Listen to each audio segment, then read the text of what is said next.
welcome back to Current Pest Control. It is October the 9th, 2020. We're working on this mobile home that is getting repossessed by the bank. We've got a colony of honeybees underneath. Sorry about the generator. There's a little bit of wind. It's about 5 o'clock in the evening, so we're getting a late start on this one. Let me show you what we got.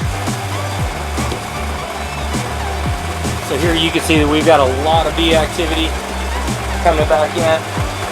We got the bobcat coming around that's going to be moving some brush out of the way. So we got all kinds of noise. So just bear with us and we'll get this done. Alright, let's show y'all what we got so far.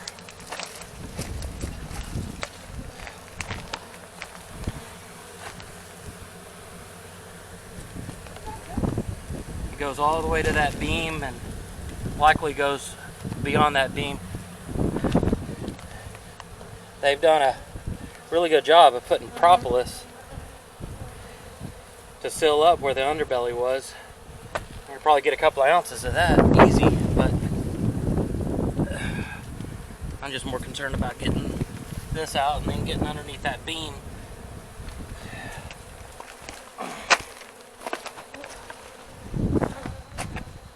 Hi, Melody. Hi. Melody is a new technician that I hired a few months ago. This is the largest cutout that she has seen so far, and I want to say that this is her third time working with me on bees. So I'm kind of walking her through what to look for on a brood comb, making sure that we're keeping an eye for the queen. I kind of had a suspicion that this particular frame was going to hold the queen, but I wasn't sure just yet. But being that it was loaded with bees and loaded with brood, I wanted to come out and actually take a peek with her, show her how to frame it up, cut it to size, get it rubber banded into the actual frame. So I'm here, I'm just kind of looking over it. I have her grab a frame, set it up next to it for size reference, and then go through and I score a line, just kind of walking her through the what for's to make sure that she's good to go moving forward on a cutout.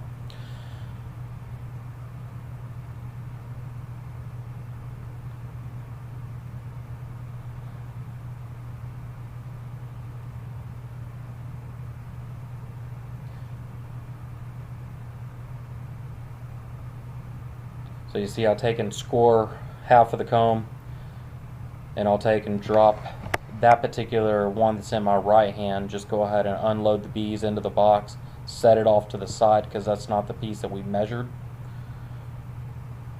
and just get it going for the main piece that we already did measure. As I'm cutting, you can see the brood at the top of this, and then she points out asking me what bee pollen was right about here. Oh, that's pollen. Oh, shit. Woohoo! What?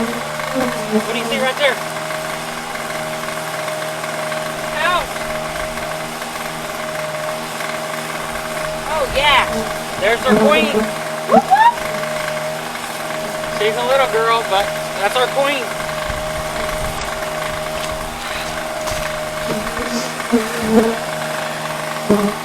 We've got her right here. So we're going to set her up on that frame. And now it's roll and go. Get it done. Alright, go ahead and put that in there.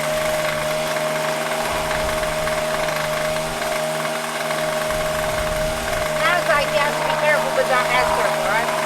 Yeah, now we can actually just push and go.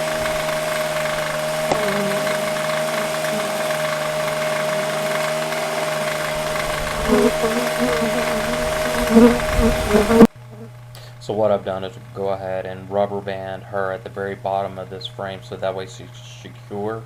She's in a safe spot. Rolling and going in this situation is kind of a moot point because ultimately you want to be careful. You want to try to salvage as many bees as possible, but at least going forward we don't have to worry about loose inside of the queen falling, getting covered in honey, or even worse, crushing her.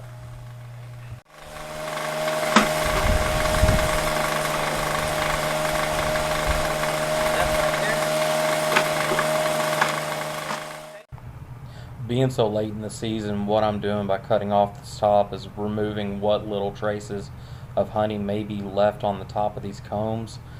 This hive was hive beetle loaded, so I want to give these bees the best chance this winter.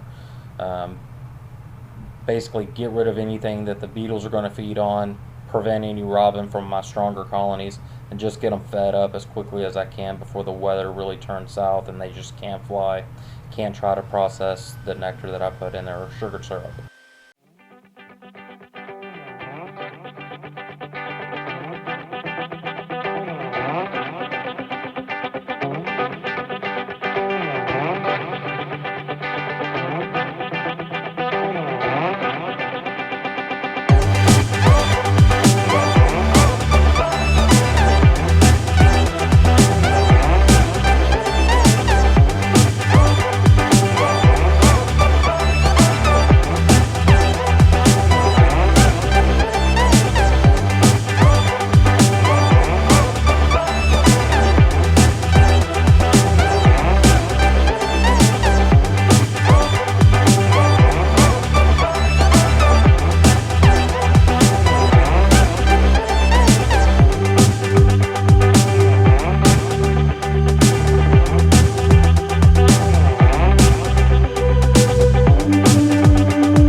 So I took this little video Sunday the 11th just to kind of get a visual of what was left over just because of my lack of visual.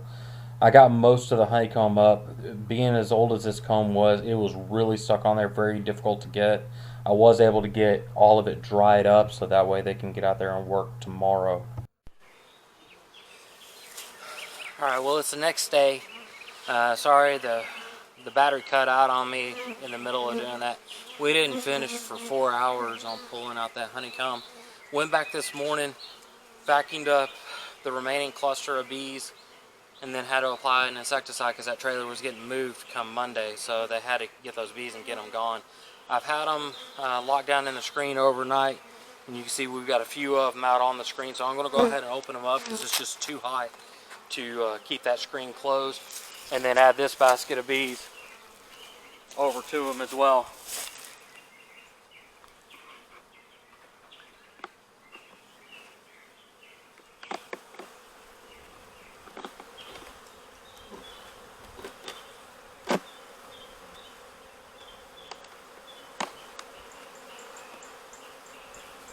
I don't want to open it up too much because I've got a tarp covered in honey over to the side, so I just want to give them a little bit of room to get in. That way they can protect it from any robbing. And then this one right here, I'm just going to leave sitting right here at the door and let them march in and reunite with Mama.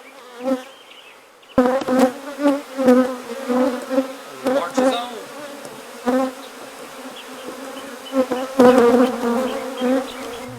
I know the video had a little bit of back and forth going through there, but while I was doing this little view all, I figured I'd give you an update. In total, laying on my back, crushing bees, I think I took about 40 stings from my head to my neck all the way down to my toe while I was working in flip-flops in the yard trying to get honeycomb situated and just accidentally stepping on them. It was a great job. I think I've got about 8 to 10 hours totally invested in getting this done. I will be going back tomorrow the 12th to be able to work with the moving crew to make sure that they're safe and getting all the equipment set up to move that mobile home.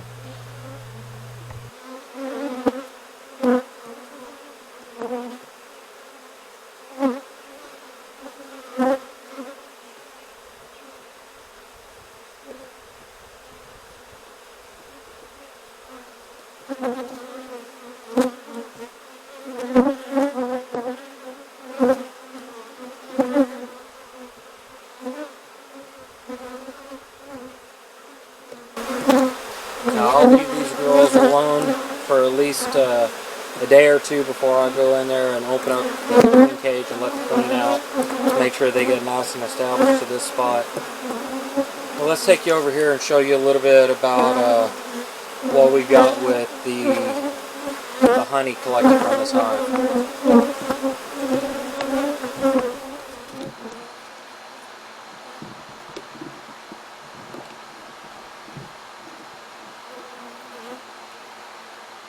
Alright, so this is an 18-gallon tote, and this thing is slam full of honey and honeycomb. There's a few bees that we boxed up in there. I'm going to take and crush all this, filter it, and then feed it right back to that hive, so that way they've got enough stores to be able to get through winter. I mean, I was able to put one frame of sealed comb inside of it, so that way there's not a whole lot of robbing going on, but I want to make sure that they got the best opportunity to be able to make it through winter. Thank you so much for watching Current Pest Control. If you have any questions, leave them in a comment below, and as always, like, subscribe, ring that bell. Thank you so much.